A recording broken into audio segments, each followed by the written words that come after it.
Imran Khan jail में किस state of mind में है, इसको समझना बहुत ज़रूरी है। ऐसी सूरत में आप इस आदमी को शिकस्त नहीं दे सकते, आपको इससे बात ही करनी पड़ेगी। जो अल्लामा राजा नासिर अब्बास साहब हैं, उन्होंने एग्जैक्टली वो अल्फाज बताए जो इमरान खान साहब ने उन लोगों से बोले थे जेल में, जब ये पेशकश लेकर गए थे इमरान खान साहब के पास कि आपको हम बनीगाला में शिफ्ट कर देते हैं। ये बहुत बड़ा इंकशाफ है, पहली मरतबा हुआ, मैं आपके सामने रख देता हूँ। पहले इसके बारे में खबरें आती रही हैं, लेकिन बड़ी क्लैरिटी के साथ उन्होंने वो पूरा माहौल बताया जिसमें वो गए थे। उन्होंने कहा हम 5-6 लोग गए थे। सलमान अकरम राजा थे, अली अमीन गंडापुर थे, साहबजादा हामिद रजा थे, वो भी बेचारे बेगुनाह जेल में कैद हैं। साहबजादा हामिद रजा एक मुहब्बे वतन पाकिस्तानी है, देखिए उसको जेल में डाला हुआ सिर्फ इसलिए कि तुम इमरान खान की मुखालफत क्यों नहीं करते, और वो भी सज़ा काट रहे हैं बीमार होने के बावजूद।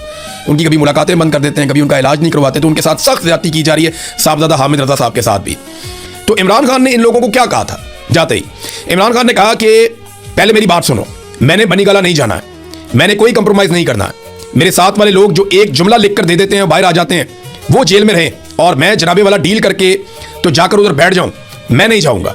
और ये जेल मेरे लिए अल्लाह की नेमत है। मैं पहले मेरे पास इतना वक्त नहीं होता था, कुरान पढ़ता हूं तो पहले एक तर्जुमा, अभी मेरे पास कई तर्जुमे हैं या तफसीरें हैं, मुझे अब सही से वो कहते हैं याद नहीं है, लेकिन 4-5 की उन्होंने बात की थी। वो कहते हैं मैं दुआ करता हूँ, पहले नमाज जल्दी जल्दी पढ़ता था, अब इत्मीनान से नमाज पढ़ता हूँ, किताबें पढ़ता हूँ। ये जेल मेरे लिए अल्लाह की नेमत है।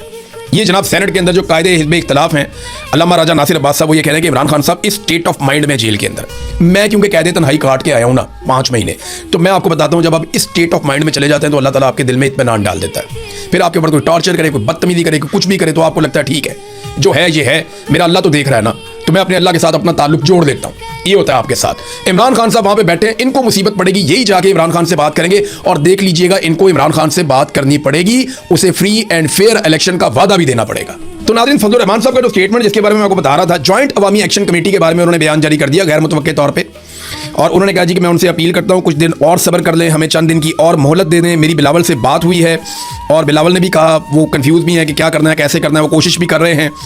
तो मौलाना के चेहरे पर ना थोड़ी बहुत घबराहट नजर आ रही थी, लेकिन ऐसा लग रहा था कि मौलाना साहब अब सीज़ फायर चाहते हैं। और मेरे ख्याल में बिलावल से रब्ता करने की मौलाना की एक वजह ये भी हो सकती है कि मौलाना चाह रहे हों कि मामला किसी जगह पे तय हो जाए, और उसके बाद मौलाना साहब ने ये बताने के लिए कि मेरा बिलावल से रब्ता हो गया है, ये स्टेटमेंट भी उन्होंने चंद मिनट का जारी किया है, और इसमें अपील की है जॉइंट अवामी एक्शन कमेटी से कि आपने अभी कोई और एक्शन नहीं लेना। लेकिन फजलुर रहमान साहब अभी तक जॉइंट अवामी एक्शन कमेटी से मुलाकात नहीं कर पाए, उन लोगों के बीच में नहीं गए। बहुत सारे रहनुमा वहाँ पे गए, बहुत सारे लोगों ने जाकर उनसे मुलाकातें की, लेकिन मौलाना फजलुर रहमान साहब अभी तक जाकर मुलाकात नहीं कर पाए। हाँ, बिलावल पहुँच गए मुजफ्फराबाद, और बिलावल और मौलाना फजलुर रहमान साहब जो हैं वो मिलकर इलेक्शन लड़ रहे हैं आज़ाद कश्मीर में। अगर एस्टेब्लिशमेंट बहुत ज़्यादा गुस्से में रही और मौलाना फजलुर रहमान साहब वाकई डट गए, तो फिर याद रखिएगा कि मौलाना फजलुर रहमान साहब को आज़ाद कश्मीर में पाकिस्तान पीपल्स पार्टी अकेला छोड़ेगी, और वो जो एक अलाइंस बनाया गया है वो अलाइंस ख़त्म हो जाएगा। लेकिन देखते हैं ये होता है या नहीं होता। मौलाना साहब नॉर्मली अच्छी डील करने के आदी हैं और अच्छी डील करने में महारत रखते हैं। उम्मीद है कि मौलाना साहब हमेशा की तरह एक डील कर पाएंगे।